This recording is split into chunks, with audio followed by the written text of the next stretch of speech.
Commission staff meeting, May 2nd, 2023. We'll start with introductions on the dais. Christy Rischel, Assistant Clerk. Leslie Hervey, Clerk to the Board. Stephanie Summerall Dumas, Commissioner.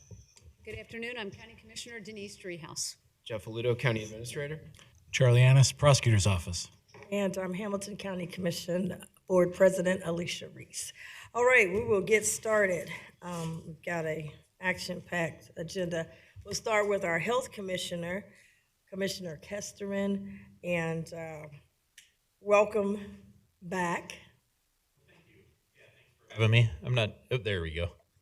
So this afternoon's slideshow, I will keep very similar to previous formats, but then following me today, I've worked with Tiffany Mattingly with the Health Collaborative, as well as Dr. Hartley with Cincinnati Children's Hospital Medical Center, and they will be discussing long COVID, as I know we've had several questions related to that. So the first slide I have to share, if you could advance slides, this is not seeming to work for me. The dashboard showing distribution of COVID cases within our community. You can see lots of blue on the map this day, which is great news. And also, I think of note, in all of the time that I have shared the Centers for Disease Control's transmission map, we have never had the entire state of Ohio green or low for transmission. So that's exciting news as well. We continue to see across the state of Ohio and, quite frankly, the country, a significant decrease in the number of cases of COVID-19. As far as what we are seeing within the community, this is region data from the CDC. You can see it remains the subvariant of Omicron, specifically the XBB.1.5. Once again, that's significant as we don't see new variants. We tend to not see new transmission. People who have been sick with that tend to not keep getting sick over and over with the same substrain. As far as looking at Hamilton County data related to cases, since I was last here about a month ago, we've remained relatively flat. Today, we are at about 30 cases per day, essentially the same as when it was 1 month ago. Hospitalizations, though, are taking a fairly significant decrease. 1 month ago, we were at 70 cases within our region's hospitals. Today, we are at 39 cases, even slightly lower than the slide shown before you. Intensive care units admissions have also decreased, about 13 a month ago, and today we are at 5 within our region's ICUs. So also great news. And then that same trend is holding true also with Hamilton County residents that have passed away due to COVID-19. We continue to see no major increases, and in fact, over the last year, things have calmed significantly compared to previous years. And my last slide really just touches on kind of the end of the public health emergency. That officially, I think I shared this last time I was here, but the president officially signed the Congress law into place on April 10th, effectively ending the national public health emergency. And so all of the state agencies or the federal agencies are kind of playing into that and working to make sure that they're adjusting and are able to respond still to needs now that the declaration is no longer in place. As I shared last month, our clinics, we are working 1 month from today to wind down our clinics and end our activities out in the community. While we still have test kits available, we'll make those available at other locations, not at the clinic as we are today. So we are actively working on that. We're continuing, I think I reported last month, we are continuing to not see a significant interest in our public health clinics. When the bivalent booster became available for those over the age of 65, we started seeing about 10 to 15 people per day, but that has already kind of gone back to 5 to 10 a day. So definitely still not a lot of usage of that public health clinic, and likely that is in large part due to the access points throughout our community. We worked hard throughout the pandemic to make sure other locations in Hamilton County had access to COVID-19 vaccines. That is it for my slides, but I would be happy to take questions. I plan to stick around for the next presentation, so I'm happy to take questions then if you would prefer. Yes, I'll prefer that. Perfect. Thank you. Thank you.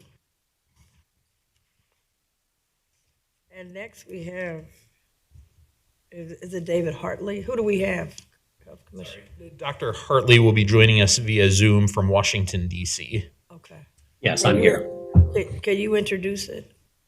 Sure. Dr. Hartley has been a great partner to public health throughout the pandemic. He's been providing data updates from an epidemiological standpoint, and he is with Cincinnati Children's Hospital Medical Center. Welcome. Thank you. Can you hear me? We can hear you. Excellent. Next slide, please. If the slides are showing, I've lost the video feed. Okay, we're on long COVID definition. There we are. Great. Thank you. So long COVID is not a single disease. It's a constellation of symptoms and syndromes. And it's broadly defined as any signs or symptoms or conditions that develop or continue after an initial infection with the virus that causes COVID-19 or the condition COVID-19 itself. These signs, symptoms, or conditions are generally present 4 weeks or more after the initial phase of infection. They can affect multiple systems in the body, and they can present in a relapsing or remitting pattern. And they can progress or recede over time.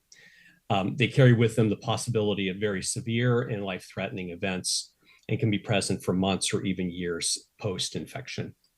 Long COVID is also known as post-COVID-19 conditions or post-acute sequelae of SARS-CoV-2 infection. Again, SARS-CoV-2 is the virus that causes COVID. Next slide, please. Over 200 symptoms have been identified as associated with long COVID. So there's not a single test that identifies an individual as having long COVID. And these different symptoms can affect multiple organ systems. There are a few clusters of symptoms that have been identified and observed. Symptoms can tend to affect the heart or kidneys. Simultaneously, they can affect the respiratory system and cause sleep and anxiety disorders. They can affect the musculoskeletal system and nervous system simultaneously. And they can affect the digestive and respiratory system simultaneously. Long COVID can follow from mild or even inapparent infection, as well as severe infection, and can last weeks, months, or years. These symptoms can be debilitating and affect physical as well as mental acuity and activities. There's some reason to think that COVID following from the Omicron variant, which is circulating currently and has been circulating for over a year, are less likely to cause long COVID than infection from Delta or earlier strains. Next slide, please. The U.S. Census Bureau issues a bi-monthly survey called the Household Pulse Survey. And they ask questions regarding COVID-19 and long COVID. In June of July of last year, so nearly a year ago, the Pulse survey suggested that about 16 million people, or 8% of working age Americans, had long COVID as of that point in time. The Brookings Institute later that same year drew upon several studies, including 2 studies from the Federal Reserve System, to infer that long COVID may be keeping between 2 and 4 million people out of the US workforce. So at the midpoint of this range, 3 million full-time equivalent workers, that equates to just under 2% of the US civilian labor force. And taking information on the median US wage per week, 3 million people out of work translates to over $168 billion a year in lost earnings, which expressed differently is nearly 1% of US GDP. And these numbers have been validated through completely different methodologies. Next slide, please. So recently, the Kaiser Family Foundation had a commentary on the most recent Pulse survey. And they noted that while a smaller percentage of Americans are reporting having long COVID, still about 5% of the US adult population is struggling with activity limitations from long COVID. And as we stated earlier, many people may be living or accumulating lifelong disabilities as a result. People who currently have long COVID may have trouble accessing the healthcare that they need. This is because patients often visit many doctors and many specialists before receiving the diagnosis of long COVID. And once they have the diagnosis, sometimes struggle to find providers to treat them on account of provider shortages. Providers themselves sometimes wrestle with uncertainty regarding the course of treatments that are most likely to help. And among people with activity limitations who are unable to work either full-time or part-time, many have trouble accessing disability benefits through their workplaces or other programs. So I think this combination of factors really has implications for the health and well-being of people who are suffering from long COVID, as well as their families and others in their lives who depend upon them. And so now I'll turn it over to Tiffany Mattingly to describe what we've done to understand long COVID in Southwest Ohio. Next slide, please. Pardon me? Oh, do I have a clicker up here? Thank you. Thank you and welcome. Wonderful. Thank you for having me this morning. I guess it's this afternoon, isn't it? So just about a year ago, we were able to pull long COVID data from our Health Information Exchange at the Health Collaborative. That was the first time that we were actually able to identify long COVID within our Health Information Exchange data. I had asked our team in January to pull this data for us, January of 2022, and no data existed. Every query they ran for the long COVID diagnoses and codes were not showing up in our system. So at that point, what we knew was that long COVID was yet to be documented within our region's healthcare system. People were seeking care, people were having the signs and the symptoms, but we weren't yet formalizing that, the diagnosis. So we ran the query a few months later and initially found a few diagnoses within our system. We've been continuing to run it on a monthly basis. And David and his team have been conducting the analysis on that on a monthly basis. What we see now is that we have greater than 6,000 patients in our system who have been diagnosed with long COVID, although there's a lot of limitations with this data. The data integrity is not great because this is new. As I mentioned, we didn't have one case in January of 2022. So there's still many individuals who, as Dr. Hartley mentioned, are unable to access care or know where to receive care and are being shuffled around the system because they are, that diagnosis is not front and center for many providers. So a couple things to emphasize is that we do believe that we are underreporting and under-documenting long COVID within our region currently.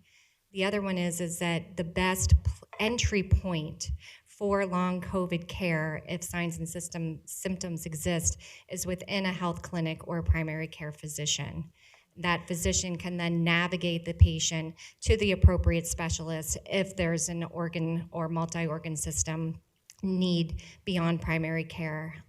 So those are the two main points that I wanted to make today. Is one, we have greater than 6,000 patients, 6,000 of our community members that are struggling, suffering with long COVID. I personally know multiple people who are out on leave right now, unable to work with long COVID. I know everybody, most people have that, some connection somewhere of someone struggling with long COVID. So this is new. We're continuing to dedicate our time and effort to learn, working with the children's team as well as others. We have brought this data and this presentation to the chief medical officers at the state level as well. So all the department, office departments at the state under the direction of Dr. Wigand, we've been able to share the same information with them as well. My understanding is we are the only region currently who is collecting and analyzing this information. Thank you. Thank you, Ms. Hadeling and Dr. Hartley and Commissioner Kesterman. I want us to keep our eye on this. I want to say that this board, in partnership with UC Health, put some of our ARPA dollars into a new facility that UC Health came up with for long-term COVID. And our understanding is the place is overloaded with folks. I do know a lot of people who don't know, they don't have the right terminology, but they are still having symptoms. They still aren't breathing as good as they used to. One gentleman said, I can no longer run or play basketball, and he was really big in getting in shape. So that's been a big thing for him. He said he's just thankful he's alive, but still it has cut off his quality of life. So I wanted to have, thank you all, I wanted us to keep our eye on this because I think we're gonna have more and more data once there's a focus on this area. It's good to know that our region is front and center, a leader again in trying to get this information and help people. I'll open it up to Vice President Driehaus. Thank you. Thank you, Tiffany. Thanks, Greg. Thanks, Dr. Headley, for being here. So just a couple of quick questions. I too know people with long COVID who continue to struggle with breathing, with memory loss. I don't know anybody that's so debilitated, though, that they're not working. And so can you help us better understand what that looks like and what kinds of long-term disabilities those folks are suffering from? So I do have a local colleague of mine who I reached out to actually do a presentation for me, who said, I am currently on disability from one of our local health systems, who experiences vertigo, severe vertigo, and is unable to work currently because the screens exacerbate that symptom to the point that she cannot work. So that's just one example. So I don't know, Dr. Hartley, if you have other examples to share. I do. There was a study published at the end of March that showed quite compelling evidence that people with lingering symptoms after COVID-19 infection have lower brain oxygen levels, cognitive problems, and psychiatric troubles, such as anxiety and depression. And this was regardless of gender and other demographic factors that they were able to show that COVID-19 infection at baseline was correlated with increased problems with emotion regulation 6 months later. And those included things like depression, anxiety, and agitation. And in some cases, symptom levels were at or above recommended cutoff scores for psychiatric diagnoses. So this can affect multiple systems and your ability to concentrate and react to everyday life in the workplace. Yeah, thank you. That's helpful information. One last question. When you think about long COVID, are there any age demographics that are suggesting that one age groups, perhaps seniors or folks that are a little bit older, are more susceptible to long COVID than, say, a young person that has had COVID? I'll turn that over to Dr. Hartley. Mm-hmm. Sure. The studies, I will say this: long COVID is and has been observed in multiple age groups, ranging from kids through senior citizens. It is most often recognized and reported in working age adults, and it is unclear whether or not that is due to an intrinsic age-related susceptibility, or rather that's an artifact of better surveillance in those particular age groups. If you have to call in because you can't work, then you're more likely to get counted than if you're not working. Right, makes sense. Yeah, okay, well, thank you. Thank you all for your work in this field. It is a big deal for those that have it. And so thank you for the information. You're welcome. Thank you, Commissioner Dukes. Thank you, Madam Chair. Just a comment as it relates to one of the PowerPoint slides said there's still an incomplete diagnosis. And so I'm wondering, I kind of correlated to like psychiatrically, the DSM, they put it in there, you know what you are, bipolar or whatever. My concern is the healthcare coverage, and that people may have difficulty being able to qualify for health care coverage because of the incomplete diagnoses. So my concern futuristically, what do you see as a time frame where this will actually have a number, DSM number, whatever you call it? So when you go in and you give them this number of what this symptom is, that you can be qualified for health care without going through the hassle. So it does have a diagnosis code. Okay. That was it's 2022. I can't remember the time frame. So a diagnosis code was approved, and so right now, it's still providing awareness to providers. So wherever a patient receives care and receives either a suspect or a true diagnosis, that's being coded and documented correctly, so we can improve our data integrity here locally. Okay. So what is the code? Do you know? Oh, I don't remember what it is offhand. Dr. Hartley, do you know? I can't don't remember the recall number. offhand, but I will put it in the chat in just a moment. Great, thank you. Great. So when you indicate incomplete diagnosis, is that related to understanding of how it impacts people? Is that what? It's an incomplete identification, I think, one. So patients are being shuffled from provider to provider, maybe trying to piece together their symptoms versus a more comprehensive, holistic view that would indicate long COVID as a diagnosis. So that's one. The second one is the documentation. So the recognition that a code exists, and two, the standardization of using that code to document that diagnosis on a patient. Okay. Thank you so Yeah, much. of course. Thank you for all your work, and of course, Commissioner Kesterman and Dr. Thank you. Hartley. Thank you for your presentation, and Commissioner Kesterman, we'll just keep our eye on this as this continues. More information, more data, and anything that we can pass along to citizens that are out there who don't know what's going on with them and may have long COVID. So thank you. Thank you all. Thank you, Dr. Hartley. Appreciate it. He says thank you in the chat. Okay, great. Okay, thank you all. Next on our agenda.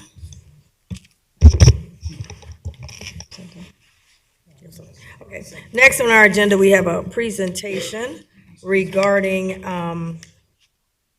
the Portman Group and the headquarters, the proposed convention headquarter hotel. And I don't know how you want to do this. Jeff, are you gonna make the introduction, or? I would be happy to. I'll turn it over to Mr. Leeper here in just a second, who will introduce our guests from Portman. But just for the public who may be watching at home, this is a presentation regarding the proposed headquarter hotel in downtown Cincinnati as part of the broader downtown Hamilton County Convention District. As folks in the public may know, several years ago, the county acquired and demolished the Millennium Hotel, which was serving as a very underperforming headquarter hotel of over 800 rooms at the time. The county had acquired that in partnership with the port in order to move forward with the acquisition of a new headquarter hotel to really serve the needs of the downtown convention district in Cincinnati. So we've done that. We took that step. Late last year, the city and the county joined together in asking 3CDC on both the county and the city's behalf to conduct a solicitation for a new headquarter hotel developer. That solicitation was done in the fall and winter of last year with the selection of Portman Holdings as the preferred developer in this case. So 3CDC has been in conversations with Portman for several months now, and the board, given the priority level of this project to the county and to the Board of County Commissioners, had asked 3CDC if we could have Portman attend a staff meeting to provide an update on the specific proposal, get a sense as to status, and to give the board the ability to ask some direct questions as well. So that's just a very basic overview. I will turn it over to Mr. Leeper to directly introduce our guests. Okay, and as Mr. Leeper is coming up, just for the public who's watching for process, this will be the first time that the board will have met. We had, Mr. Aludo was at the table, and I believe the city had their administration, but the elected body, these three elected officials, this is our first time meeting who was selected. And I thought it was important that the public meet them and that we meet them as elected officials and be able to ask questions so the public is, so we can be as transparent as possible. So with that, Mr. Leeper, welcome back. Thanks for having me. I will be brief. Jeff did a good job of introducing. We did pick Portman Holdings out of a process that we went through. There were, I think, 4 total submissions. So we did an interview process. It was Jeff and several members from the county, the African American Chamber, several civic corporations, and of course the city civic groups. And I would say, Jeff, that it was unanimous that we felt like Portman Holdings offered us the best opportunity to come up with a development that we would all be proud of here in the community, and simultaneously continuing to do the work on the potential renovation of the convention center. So with that, I would like to introduce Ambrish Baswala, who is the chairman and CEO of Portman Holdings, which he will give you a nice history of the company. It's been around a long time, has a lot of experience in the hotel business. He has brought his colleague who heads up a lot of their development functions, Reed Scott, who we are working with directly. We are making some progress on this effort. We are doing our best to clearly define what we think the financial gap is on this project, while on a parallel track identifying certain revenue streams that we might be able to utilize to tackle that gap in a way that it doesn't affect either the capital or operating budgets of either the city or the county. We are making some progress in that area. There's several pieces of legislation that we needed to get passed up at the state, that we need to get passed up at the state, that we have had good support from our local delegation, from our local hotel association, and from our folks up at the state hotel association. And our goal is to try to get some of this legislation passed as early as June 30th of this year. So we are making progress on several fronts. So with that, you're tired of talking to me. You want to talk to Ambrish, who has a good story to tell, and we will be here. And of course, my colleagues who have been working on this project with the folks at the county are here as well. So thanks for having us. And Ambrish, please come up and give some background here. Thank you. Welcome. Thank you, Commissioners. It's very nice to meet you, and thank you for allowing us to present today. So we have a presentation, if that could be pulled up. So I have to tell you, after the COVID update, this is a great topic to follow up with, because across the country, with COVID now in control, we are seeing across all of our group hotels right now that the convention group travel has come back. And in the industry, 2019 was the high watermark, and we've actually already exceeded that in most markets. So it's a good topic to follow up with. So I was going to take about 10 minutes just to introduce Portman and talk about the project, and then very happy to respond to any questions and any queries that you may all have. So, Portman was founded back in 1957. The second project that the company did actually is the Atlanta Hyatt Regency, which is now a 1,300-key hotel, and it was started off as a group hotel.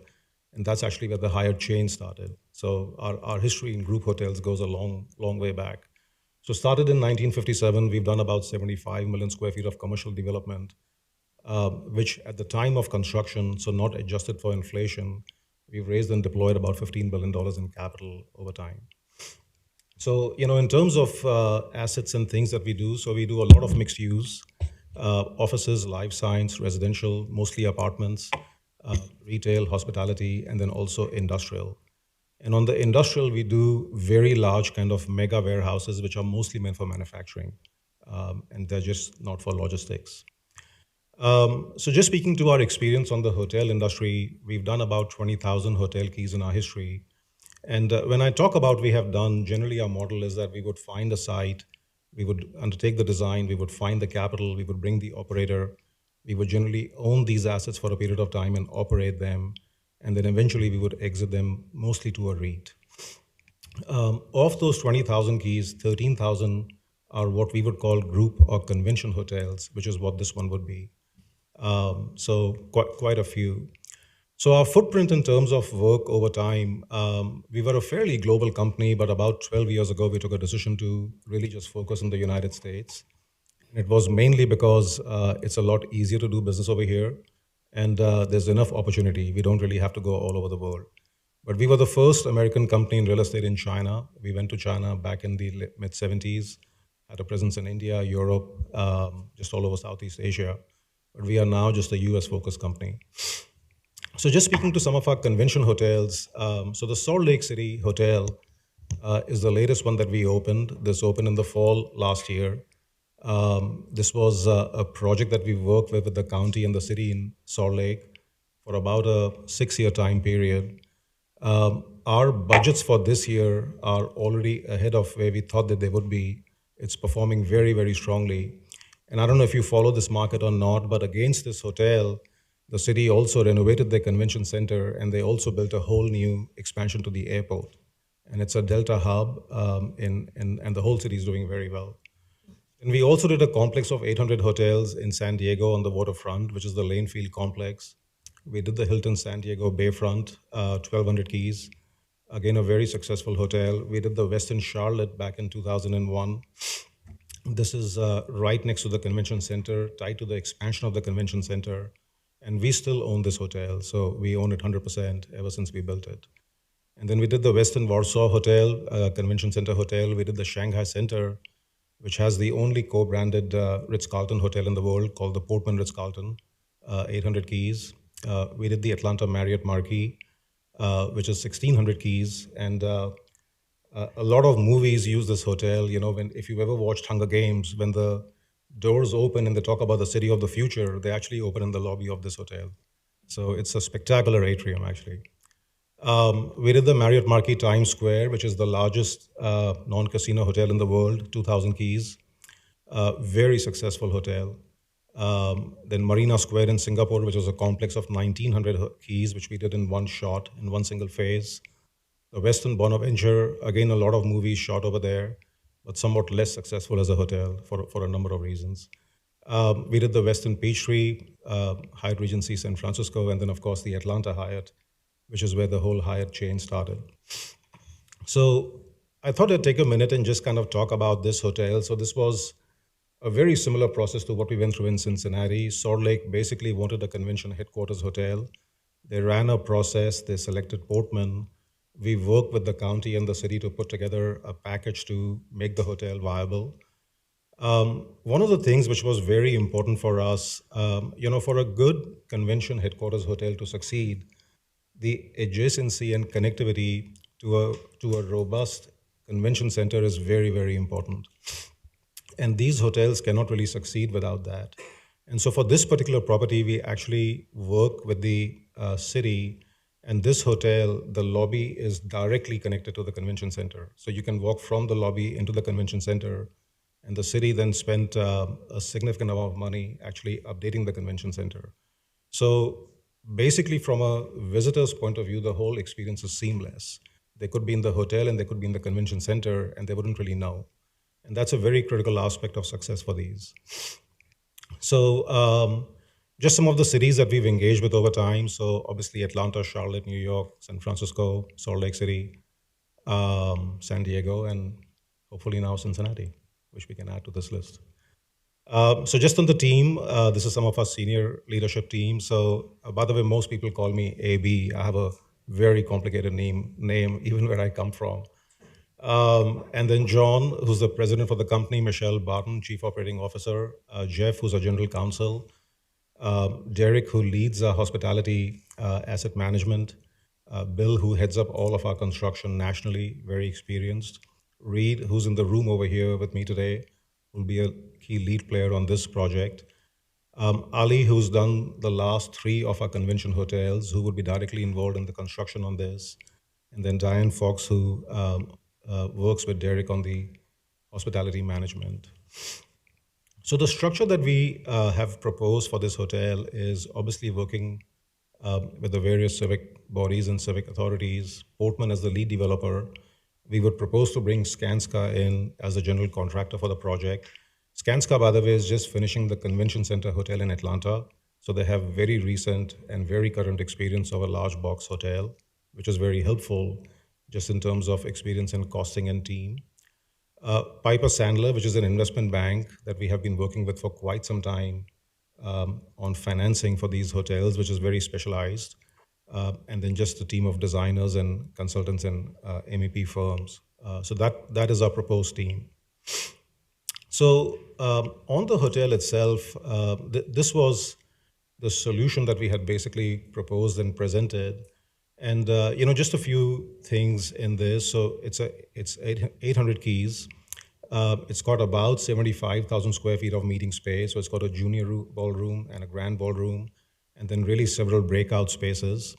And then you can see that it's got a bridge connection between the hotel and the convention center, which is very important just for the seamless integration of the hotel and the convention center. And, we've learned, one of the things that we have learned, and I think we have a diagram over here, so this is the location, which I think everybody knows, is we really want to put the convention hotel as close to the convention center as possible and make that experience as seamless as possible.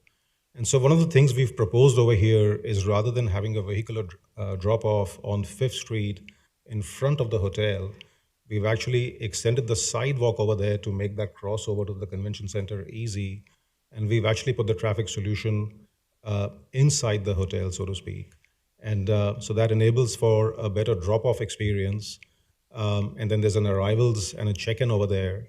And then as you go through these floors, it goes up into the lobby and meeting space. This is the junior ballroom and then the grand ballroom with the pre-function space. And then a terrace where we would have some other meeting spaces. And then an outdoor terrace with the pool and amenities. And then just the rooms block. So I went through these images very quickly and I can kind of go back. But if you look at the image on the right-hand side, where that red line is, that kind of indicates where the drawing on the left-hand side is. So it's basically just a snapshot. And so you can see how the hotel stacks up in terms of the terrace and the rooms block. So in our last few convention hotels, this is the plan that we have generally implemented. It's very efficient. It allows us to be very careful about construction and execution costs. So these meeting spaces, as you would know, they don't have columns inside them. And so we try and stack the meeting spaces on top of one another and then put the rooms tower off that so that the column grid and all the plumbing and MEP does not go into the meeting space. And that's basically kind of what we're implementing over here. So these are just some renderings. So in our architecture treatment, we've tried to pick up influences from what's around over here. And so there's actually a brick facade, and this is not final design. We are still kind of playing with this. There's a lot of focus on kind of incorporating the indoor and the outdoor, and that's where those balconies kind of come into play. A lot of groups who are looking for convention meeting spaces right now really want the ballrooms to have natural light, which, by the way, is very different from what it used to be 20 years ago. So they want big walls and big windows. And then they actually want the ability for the pre-function to be able to spill outside, and that's what these balconies speak to. And so we are basically kind of separating the lobby spaces from the big meeting spaces, and then the rooms actually then from the meeting spaces. And then you can see on the underside of the rooms tower, we actually proposed a space where there could be some branding in some way. So as kind of people are looking up, there's just some activation of that facade.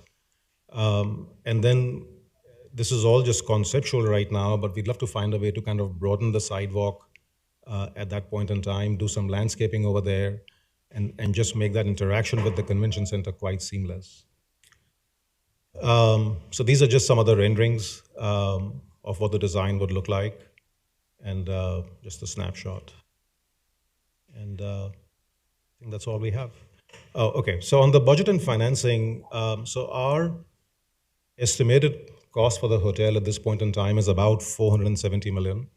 that does not include an allocation for land. And so whatever this is the land cost that is assigned to that would be in addition to this number. And generally, the way we are sizing this is that the selected hotel operator, we think, will support this through the contribution of about $12 million in key money, which does not require a return or a repayment. We would, on our own and through an equity partner, look to invest about $100 million in the deal in equity. There would be a senior construction loan of about $180 million, and then the rest would have to come through various means and mechanisms, just in terms of a support package to the county and the city. And that's how this would be financed. That's generally how we do these. So we did, I did want to run through one particular slide. So we did do a comparison of some recent P3 deals around convention center hotels. And the main point over here really is, if you look at the second last row, which talks about general public support for convention center hotels, it's generally around 40%. And there are cities that have done 37%. There are cities that have done around 50%. And in a lot of cases, these are really just supported through cash flows that the hotel throws off and generates, and then the broader increase in economic activity. So I will stop at that point and happy to respond to any questions. Thank you. Can you go back to the garage? You skipped over that Yes. slide. Thank you for that, Commissioner. So if this is workable, so I don't know if this pointer works, probably not. So anyway, the green at the lower part of the slide is the hotel. To the right of that is the Wex garage. I think the acquisition of that garage by 3CDC and the inclusion and provision of that for the hotel is a very key enabling factor. What it allows the hotel to do is to shorten their schedule because the hotel does not have to build a new garage. And the availability of that garage just helps with the overall feasibility and the financing gap. So sorry, I don't know if that was your question, but anyway. No, I think you got another slide. So the Wex garage will become the garage for the hotel. Yes, that's correct. We had it on there somewhere. But I just wanted folks to know about that. Yes. That's not included in your funding model. No, that is not. So I don't know if this is a slide Yep, you were referring to, that's it. Commissioner. Okay, yeah. So the Wex would be we are not building any car parking in the hotel.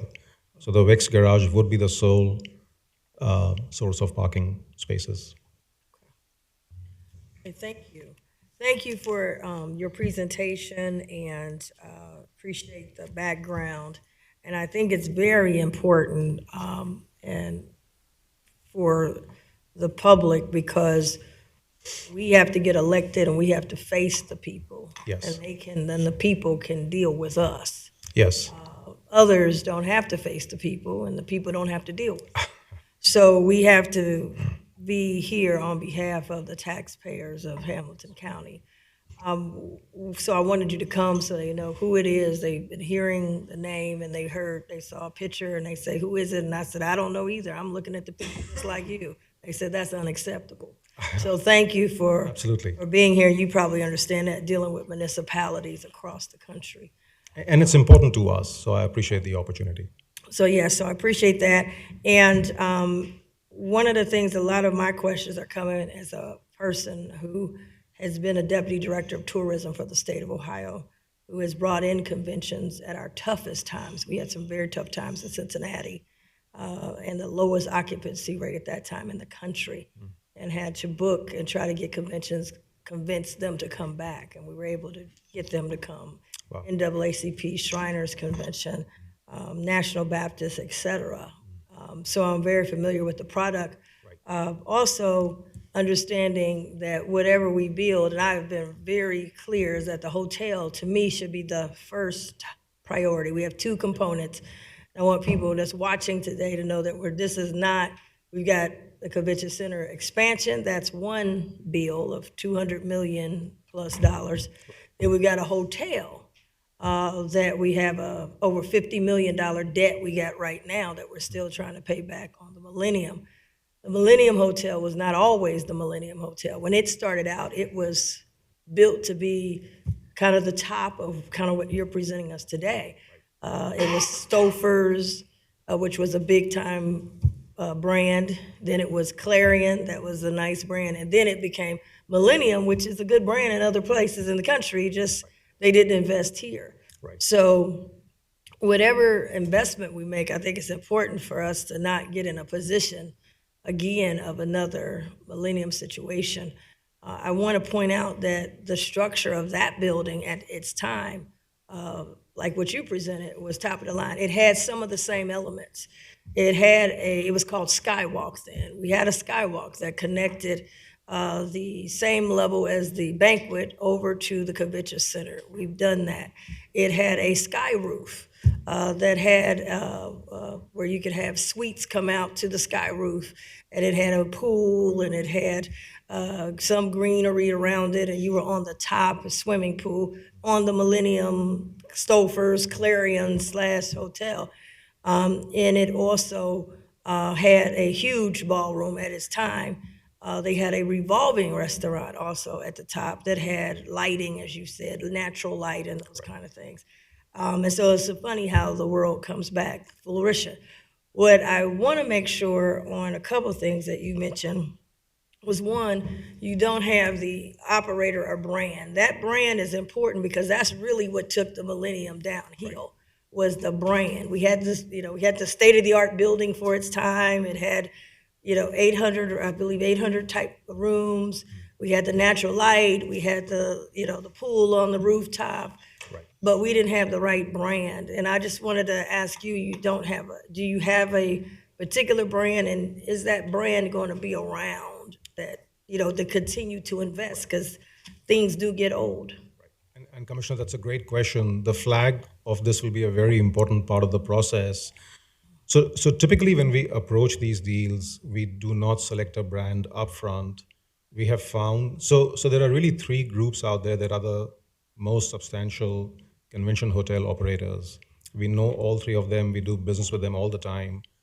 We find that it serves the county and the city better that once the hotel project is confirmed, that we run a competitive process and really have all three make submissions and then pick one flag from that.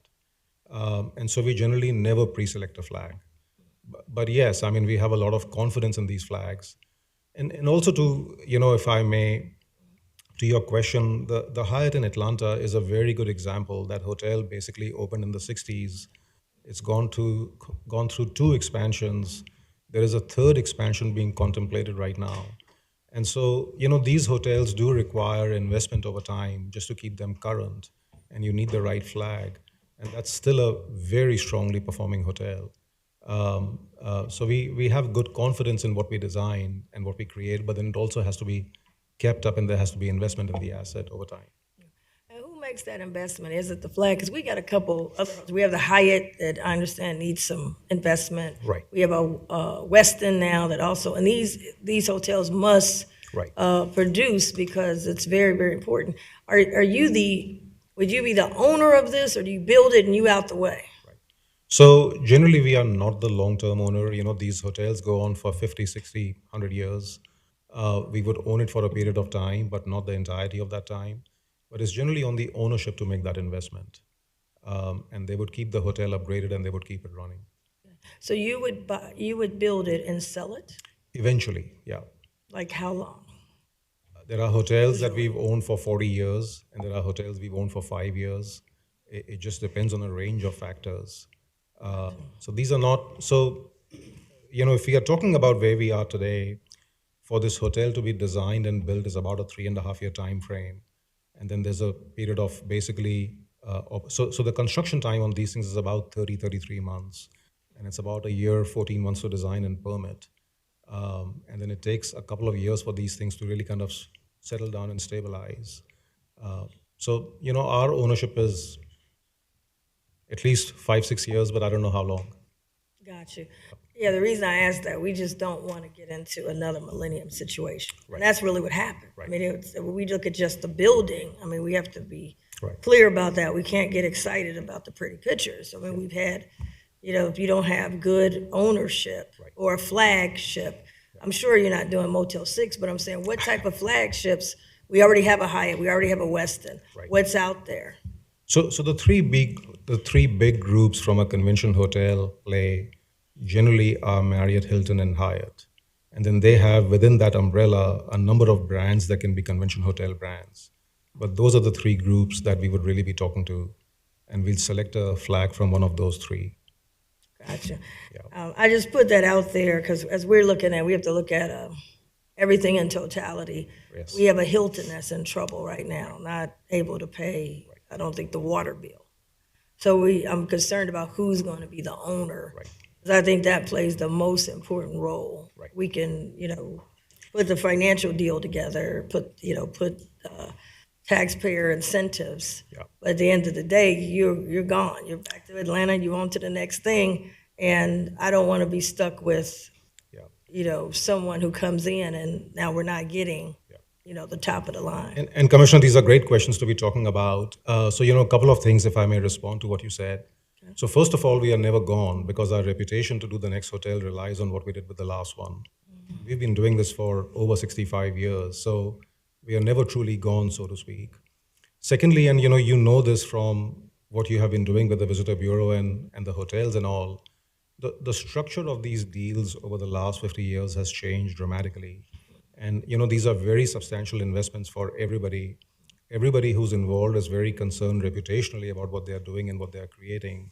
And so compared to what used to be done 30, 40 years ago, today the flag wants to know that there's a viable owner who's behind the hotel because their success depends on the investment in the property. The lender wants to know that there's a very viable flag and an owner who's very invested in the property because their success depends on that. So there's a lot more scrutiny of these transactions in a way than there used to be 30, 40 years ago. So it's a very different structure in a way. Gotcha. Timetable. I've been big on, we're losing out right now on major conventions because conventions, what I've learned from pitching them, they're looking at square footage to even get in the game before you can make a presentation. How many room nights? They don't want to do 3 or 4 hotels. And so some conventions we can't even pitch because they're saying, hey, you don't have a headquarter hotel.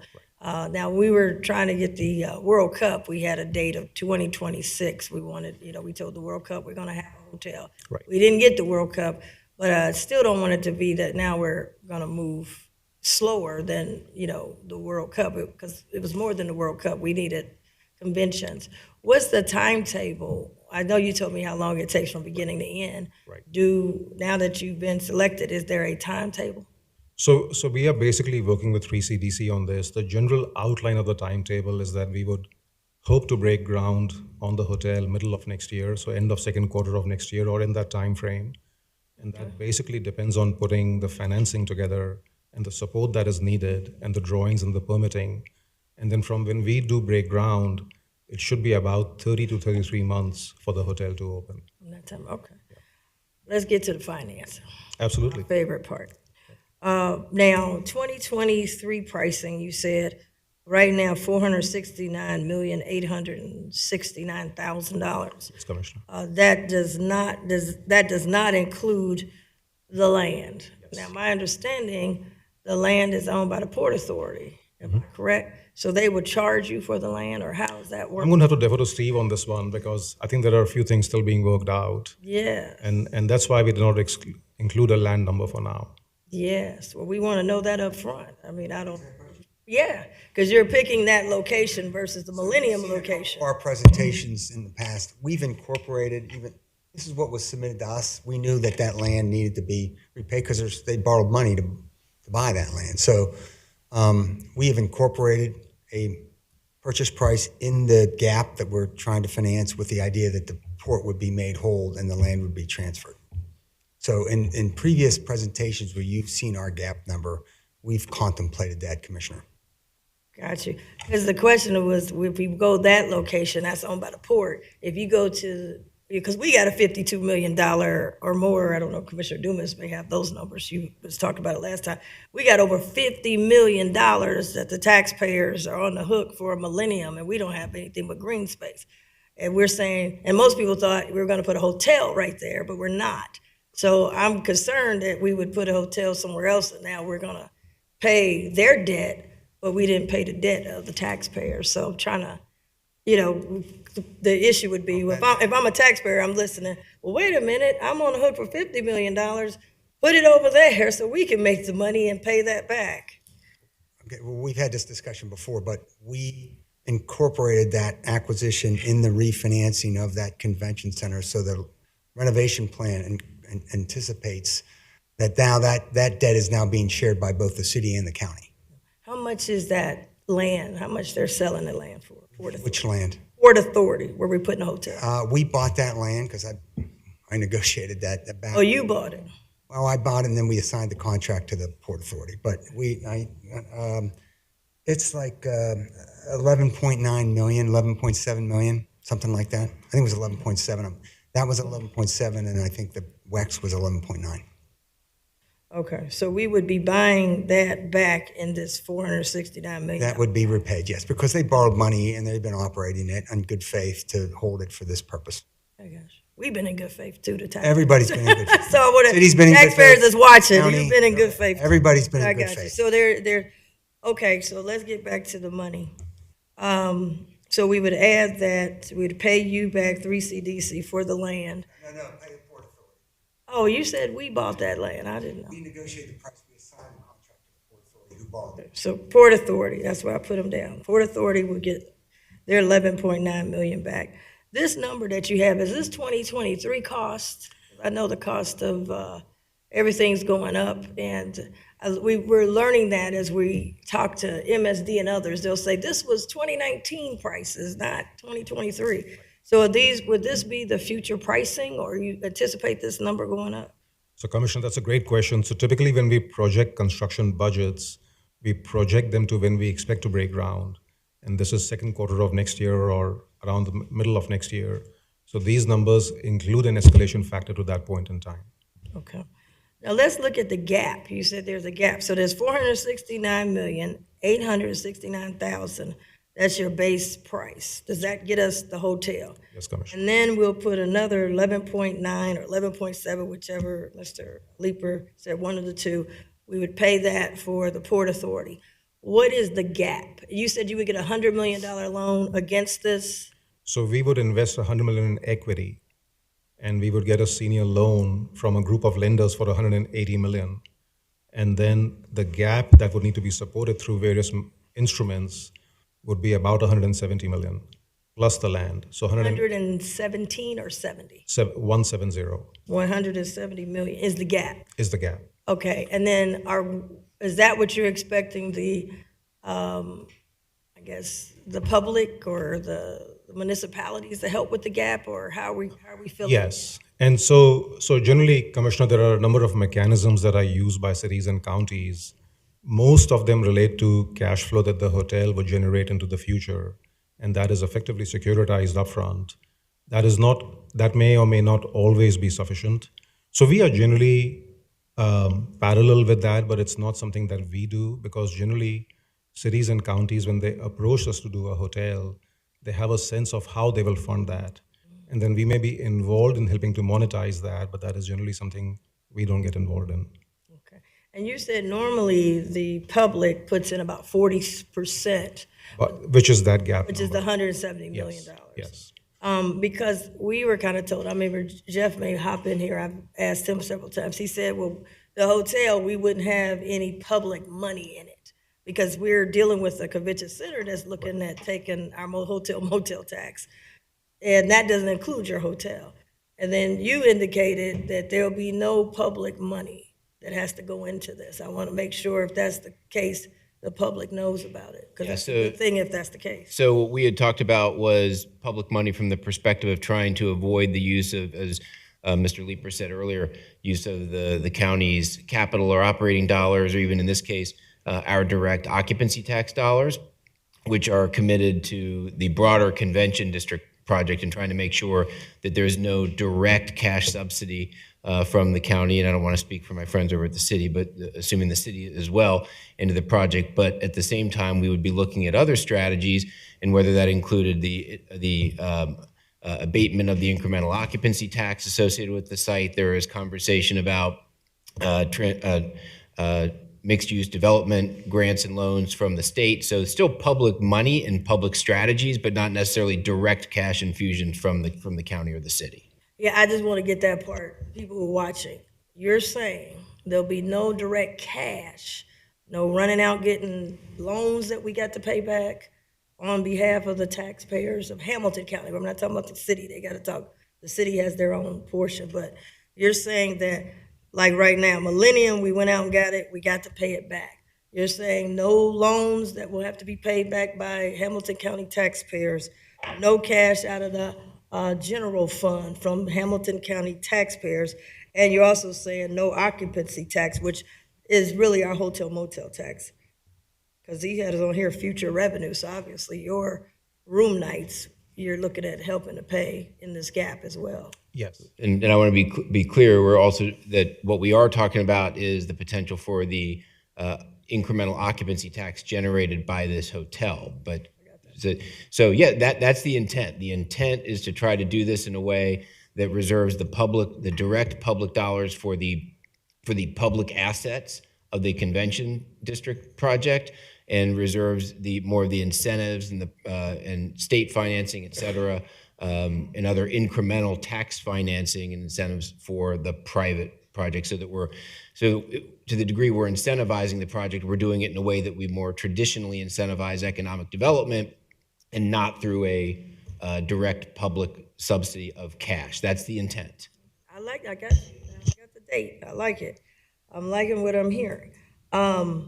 With that, we need the state. I understand the stuff that we're doing at the state, that's dealing with the convention center, or do we have some stuff for the hotel as well? So I think this is Steve. We've got some stuff for hotel as well. There's multiple things we're doing for the hotel, but the one is, as Administrator Aludo indicated, we want the ability to utilize the hotel tax generated on the new hotel tax site to support the gap. So we need legislation to allow this to happen. And our local delegation has been very supportive so far. It's in the budget bill now, and hopefully it's going to, and from the House side, we're working with the Senate now to try to make sure they're okay with it. We are looking at other user fees, conceivably, at the state level that has nothing to do with taxpayer money. We're doing a couple different things. One is a piece of legislation that's already in place that we're looking at, like you have done at the banks, where we've created a new communities authority where local establishments have agreed to possibly increase 1% on their food and beverage. We're looking at maybe doing that around the convention center and through downtown. Those establishments that conceivably would benefit from this expansion and maybe get new customers from it, that maybe we would include a user fee of some sort that would help with this gap financing. And then we're looking at a few other types of user fees. People that benefit from this would help support the financing of this and not the general taxpayer. But there is legislation now for the hotel presently being considered by our Senate and our House at the state level. If we don't get that legislation, will we be breaking ground, like you said? What quarter you say? This year or next year? This year. Will we still be breaking ground? Next year. Next year, we were breaking ground. Okay. That legislation is critical to us. Gotcha. And so far, we feel very fortunate that our legislative delegation has been supportive. Let's just keep our fingers crossed. Thank you. Okay, so thank you. We're looking at a $170 million gap where Mr. Aludo has indicated that we're not looking at getting any cash from the taxpayers locally, general fund, on the hook whatsoever. We're looking at the state. I just want to add one thing. I'm not a huge tax person, okay?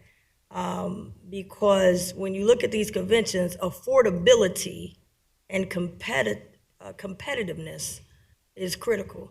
They look at the place, but they look at the cost. And I love Cincinnati, I love Hamilton County, but we gotta be real. We're in competition. And if it becomes where we're just, I'm not saying we are, but it gets to, when I run these numbers, if it gets to we're just as expensive as New York, I'm going to New York. If we're just as expensive as Florida, I'm going to Florida. If we're just as expensive as some of these bigger markets, we're not a top tier market. We believe we're top, we're the best, but we're not top tier when you look at the numbers and how they do tourism. So I want us to just be careful that we don't become a place they say, well, we can't go to Cincinnati, it's just too unaffordable. You've got the beautiful hotel, but I can go to your Atlanta hotel and pay the same amount I'm going to Atlanta. So we have to keep competitiveness, longevity on the table. So when I'm looking at these things, I want to say that we just can't, we tax over here, tax. You walk across the street, it's a tax. You go up the elevator, it's a tax. We can't do that. And we've got to look at, are we affordable? Because that was one of our selling points. Come to Cincinnati, man, it's beautiful. We got all these wonderful things, and we're affordable. The family can come for the convention. And I know that was big with the Shriners Convention, which was a huge convention, spent a lot of money here. They wanted to make sure it was affordable. So we want to still stay affordable, but at the same time, upgrade so we can compete, but affordability cannot leave the equation for booking conventions. So thank you very much. This has been very, very helpful. I'll open up Vice President Driehaus. Thank you. Thank you for being here. I appreciate the presentation. Your reputation precedes you. I'm familiar with Portman and some of the work that you've done in other parts of the country. So I'm delighted that you are coming to Cincinnati to lend your expertise to this project. I also am appreciative of the design of the hotel. You clearly are in sync with the number of keys, with the needs that are relative to the convention center, what we need to see in a convention center hotel to complement what's going on in the convention center. We've talked a lot about the outdoor space and how there has to be connectivity between the convention goers and what's inside the convention and the hotel and outside. And so I'm glad that you're especially concerned in looking at some of the features for the outside space. I appreciate also the connectivity between the two. Been doing a lot of conventions actually throughout the country, and that connectivity is really important, depending on the weather, of course, but especially in cold weather, and we have our fair share of it here in Cincinnati. And so I think that's a critical feature, and so I'm glad to see that as part of the design as well. As you were walking through the design and the different levels, you lost me when it came to what looked like a traffic circle. Or can we go back to that slide? Yeah, absolutely. I think you said it was in the hotel, which then really threw me off. So I want to get a better understanding of what that design is. Let me find that slide. Okay. There it is. Yeah. So Commissioner, first of all, I appreciate your comments. Thank you. So the point that I was making with this slide is that typically, so a convention hotel obviously brings a lot of vehicular traffic, right? And then there'll be groups that are coming that will want to bring large buses, and the buses need to have a drop-off point and they'll be parked somewhere. And so what we have done in this case is, rather than having the front door from a vehicular point of view for the hotel on 5th Street, we want the 5th Street to be very pedestrian, so it connects with the existing convention center. So what we have basically done is we have taken all the vehicular traffic to inside the hotel. And so the drop-off point basically is through Plum and into the middle of where the hotel would be. And there's a big sort of a circular roundabout that's inside the envelope. And so if you, so that's basically what this is speaking to, effectively. So rather than having the cars dropping off on 5th or on Plum, we actually want to bring the vehicular traffic inside the envelope of the hotel at the ground floor. Okay. So yeah, so this is the traffic that will be generated as people are coming and going. Yes. Okay. And yeah, it was not clear that the intent here was to get a lot of this traffic off of 5th Street. Yes. So that the pedestrian piece is Yes. easier to manage. Okay, that's really helpful. Yeah, I've never seen anything like that. So we have actually done something like this actually in Atlanta, probably in a hotel that we did about 50 years ago, the Marriott Marquis, which is 1,600 keys, and we actually brought the traffic inside. And it's just a way to maximize pedestrian activity which is what people look for and that's what they want. Yeah, again, you've got some sensitivity to what we're trying to create with all of this district, as we call it. Absolutely. With all the different pieces fitting together and not being blind to what we're trying to accomplish as a whole, but rather having all these pieces designed to complement one another. So I appreciate that perspective. I just didn't catch that when you were giving your presentation, so thank you for that. And Commissioner, one other point, sorry, just on that. The other thing that this allows us to do is when people get into cars and get out of cars, they're completely undercover.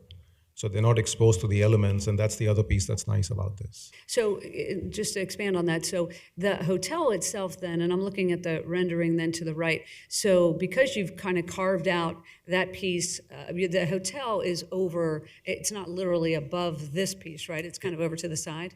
The hotel tower is to the side. Yes. The hotel block is above this. So this Yes. is just a very tall ground floor. But the density is not above this piece, it's over to the side of this. It's towards one side of it, yes. Yeah. Yeah, I'm just intrigued by this design. So can you also then click over to the financial stack? I wanna Yes. dig in just a little bit.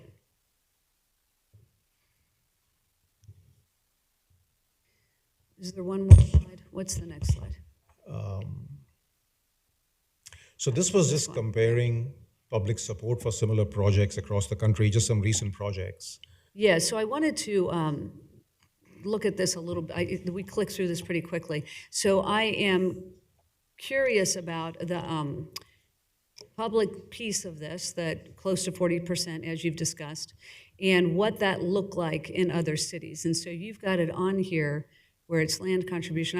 I just wanted to kind of peel through this to see what the options are by way of public support for the project. And Administrator Ludo has gone into some detail, as has Mr. Leeper.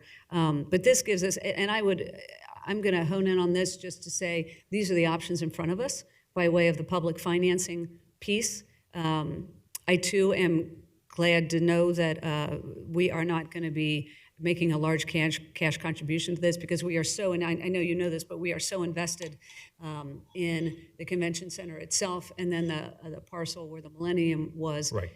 So, we are looking to do some creative financing here to make sure that, your contribution to the stack is a piece of this, but our contribution is relative to the other investments that we've made throughout the district. And I know you've got some sensitivity to that as well. So I just wanted to take another look at this, and I will get the hard copy for this so I can dig it. Absolutely. And Commissioner, to the point that we were making earlier in talking about, most cities, when they approach convention center hotels, the way they look to support them is through securitizing future cash flows. And it may be from the hotel and it may be from some other services, but there's no check written up front, so to speak, from county or city money. It's a securitization of cash flows down the street, down the road. Can you help me understand that piece just a little bit better? So when you talk about the cash that's going to kick off from the hotel once it's up and running, and how does that work? I mean, how much are we allowed to borrow against the future revenue from the hotel? Maybe, I don't know if you're the most appropriate person actually to answer this, but I'm familiar with public finance to a point, right? So if you could detail that a little bit, I think that might be helpful. So Commissioner, I'm in the same boat as you, first of all, and you probably know way more than I do, but typically the way this would be set up is that, and this is where Piper Sandler comes in, they are experts at this, they do a lot of bond issuances, but typically they would look at what kind of cash flow the hotel would generate. And if we were securitizing future taxes and TOT taxes and any other amounts coming off, they would look at what the projection is. They would then create a buffer on that, and they would then look to securitize that amount over a 30-year bond issuance, 25, 30-year bond issuance. And then they would want an upfront allocation for debt service where they would be setting aside some interest reserves. So as there were fluctuations in that cash flow projection, that there was enough money available to service that. And these are generally done fairly conservatively. So we've not had a situation where we've hit a bump with these, where the reserves were not adequate or the numbers were not met. But that's I know that's very big picture, but that's generally how we would approach it. Please. So what we are anticipating that we will bring back to the city and the county at a later date when we know a little bit more about the gap and how we want to finance this is, you are correct. So a customer would come into the hotel, they would pay their hotel tax like everybody else is. the way we have the state legislation allows us, which we do not have the right to do right now, rather than paying it into the general tot, the hotelier will pay to a trustee, likely to issue bonds, and we will likely issue bonds at the Port Authority level. Let's just take for example purposes, it's somewhere around $4.5 million a year that hotel could generate in hotel tax. It would go to that trust account, and we would issue bonds against it. Now, the people that buy the bonds are going to say, well, it's real estate risk and it's hotel risk. I'm not going to lend you on $4.5 million, but I'm going to assume you're actually paying me $2.5 million, and that's what I'll actually let you borrow against. That is why we are doing these other things that we have described to you, which is other user fees that we could then generate money from, maybe from this new communities where we're going to try to generate somewhere between $750,000 and another $1 million that restaurateurs that would benefit from this, that too would be put to this trust account. And so we're going to, we use the term, we will over collateralize that account, put more money into it than just the hotel tax, and to enable us to borrow the maximum amount. And that borrowing would be a revenue borrowing, not asking the city to secure it or the county to secure it, but that those bondholders would recognize these various revenue streams that we're throwing into this pot to make it successful. So that's what we are working on right as we speak, some of which includes state legislation, some of which is talking to our friends in the restaurant community and say, you want to have this happen, you're going to benefit from it, how about you participate? And so far, those conversations have been very positive. Okay, yeah, that's helpful. All right. Can I ask on that question before you sit down? I'm sorry. Sorry, I'm saying that part. On the part about, will we have to guarantee it like we did with the garage? With those, No. Yeah, that was, what you did with the garage was sort of what we refer to as a limited recourse. You didn't give a full guarantee. You gave us a little bit of money that hopefully we're never going to use. In this particular case, our goal, and I will tell you a goal, and I believe we are going to meet this goal, is that we are not going to ask for any guarantee from the city and the county on that financing. We're going to try to generate enough revenues from other sources that would go into this account along with that borrowing, along with this competitive tax credit that we are going to submit in June, that all these things pieced together will fill that gap and not ask the city and the county by any stretch to use their general obligation credit rating or anything to back these bonds. Yeah, no, I first of all, I admire the creativity.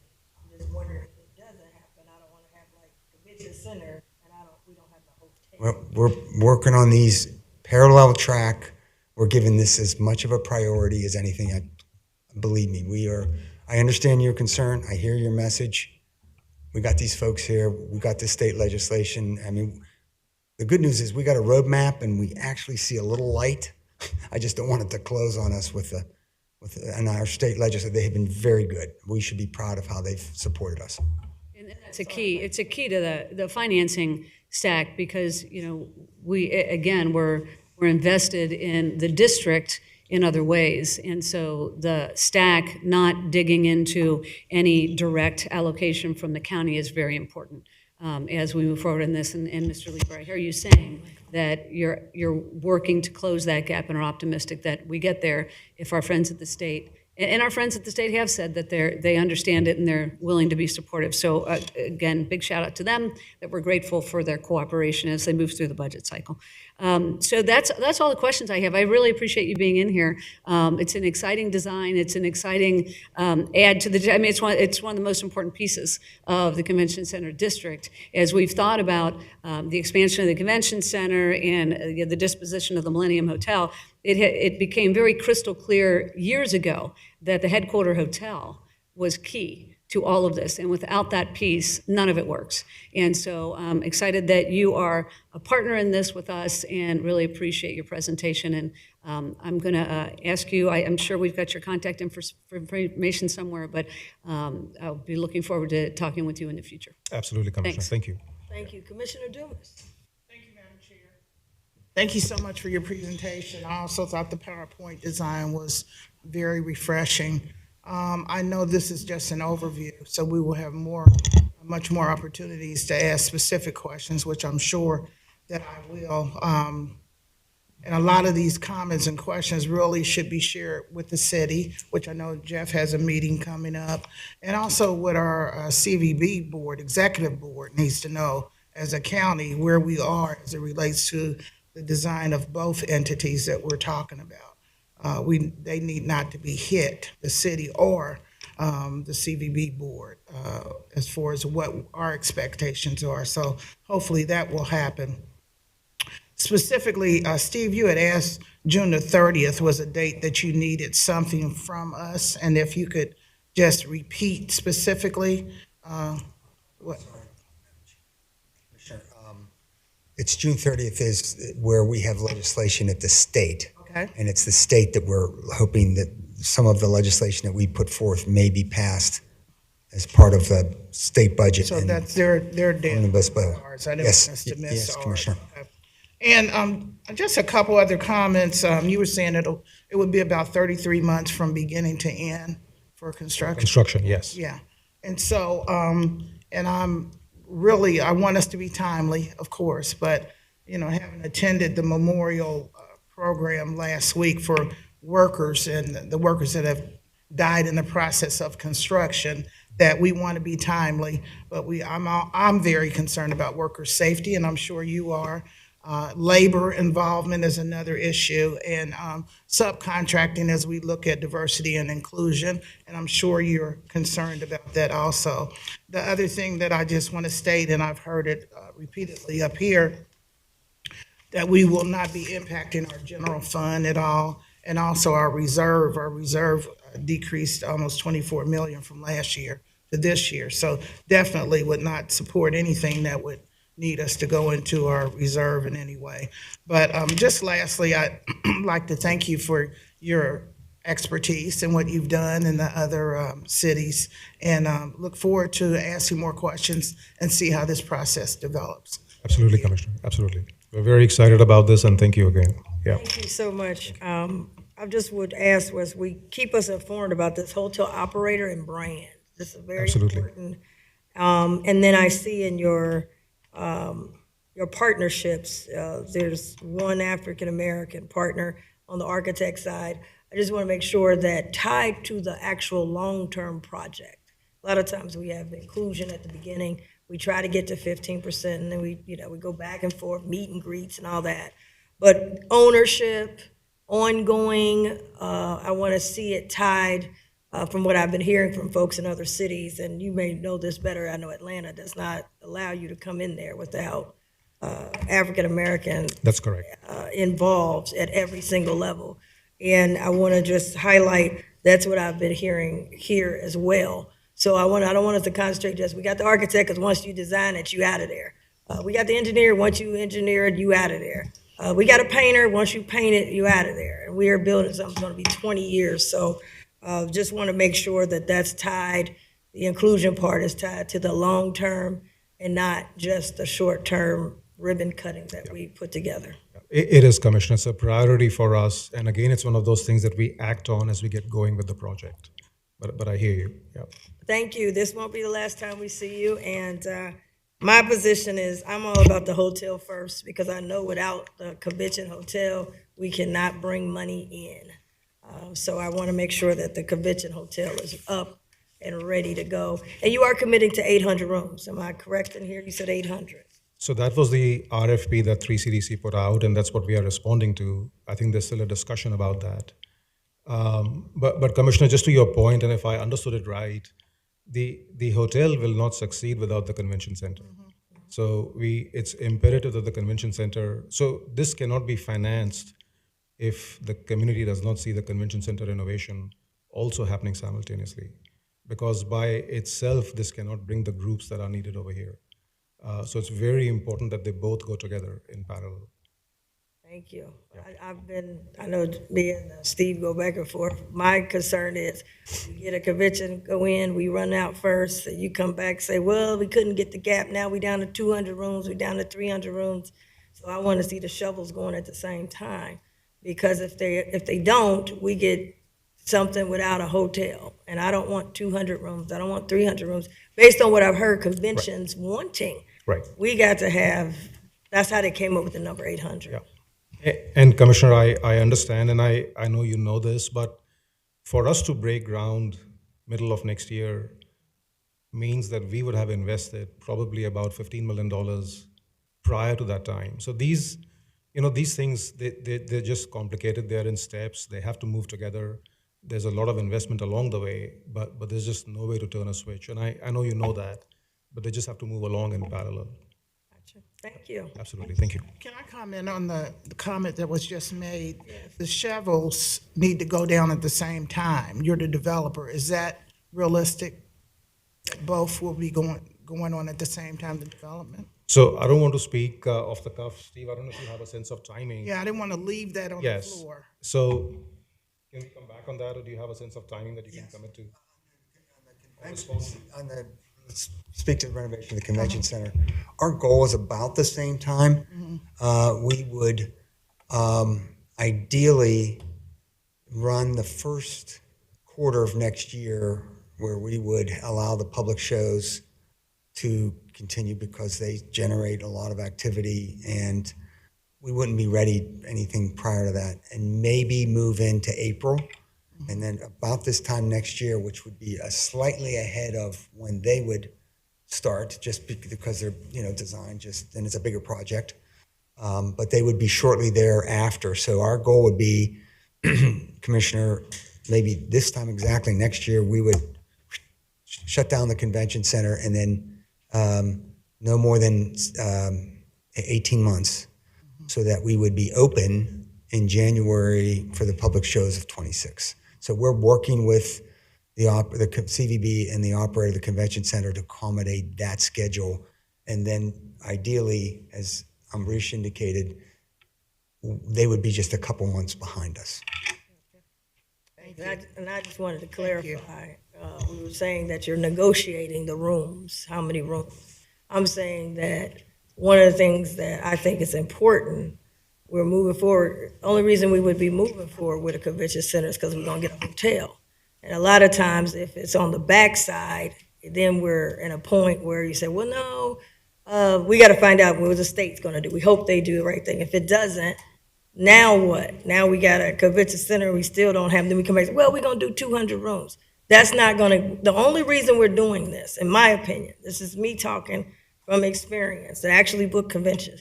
The only reason we would be doing this, because we got a lot of smaller hotels. FC's getting ready to build a hotel. We've got 1 million little hotels. The only reason we're doing it is because we're trying to get more convention business. If it doesn't get more convention business, we're not doing this for pretty pictures. So I just want to make sure that we're getting more rooms than what FC has, what Westin has, what Hyatt has. And the goal has been we need 800 rooms, is what I've been hearing from conventions who want to book here. So that's why I wanted to put it in there. Figuratively, of course, the two shovels won't be at the same time, but we need a guaranteed contract that has you, Portman, on the hook, that this is what we're going to do, as well as before we start investing money in a convention center expansion, we don't have a convention hotel on the hook.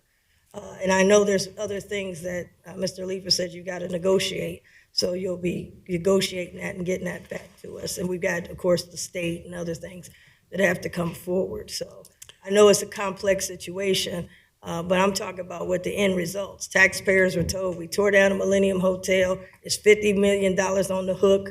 We're in debt. We got conventions that can't come here because we don't have a convention. We got a lot of hotels, but we don't have a convention hotel. So we've got to make sure that you're on the hook, and it's not just us on the hook. That's what I was trying to. Commissioner, I hear you, and we are always on the hook. If I may, if you don't mind, I didn't use the word negotiate. I said that the rooms are being discussed. This is your hotel. We'll do whatever you all want us to do. So this is not a call that we'll basically take. It's the county and the city's hotel. I will say that if you end up with a 200-key room, then we will not be the developer, because we would have no interest in that. That's very so good. No, this is going to be a nice convention center hotel that we'll all be very proud of. Awesome. Can I just wait? Yes. And let me just say that we're grateful that you're here. This is a partnership. Absolutely. You wouldn't be here if we weren't committed and supporting renovation of the convention center. Right, We absolutely. wouldn't be doing that if you weren't committed to building an 800-key hotel. So it's symbiotic relationship. We depend on one another. And so, from my vantage point, this is a partnership. We all understand our roles in the partnership, and we're all committed to moving this forward. So I appreciate your attitude, or your positive attitude towards the partnership. Absolutely. Yeah, I appreciate you saying that. Thank you. Appreciate you. I have to ask the hard questions. No, you have to. Because you put 800 in here, and I'm like, that's great. And then when I asked you about it, you weren't really keen on it. So I We- said, wait a minute, maybe I need to ask this question. No, we are guided by you. So whatever you all want us to do, that's what we'll do. Yeah. Commissioner Dumas? Yeah, I was saying the RFP said the ability to build 800 rooms. So, Yes. Yeah, that's what I thought, yeah. Absolutely. Yeah. Thank you very much. Thank you, Commissioner. See you Thank soon. Thank you. Okay, lastly, on our agenda, we go into executive session. I make a motion, 121.22G3, to conduct a conference with an attorney for the public body concerning MSD. Second. Commissioner Reese. Yes. Commissioner Dreehouse. Yes. Commissioner Summer Dumas. Yes.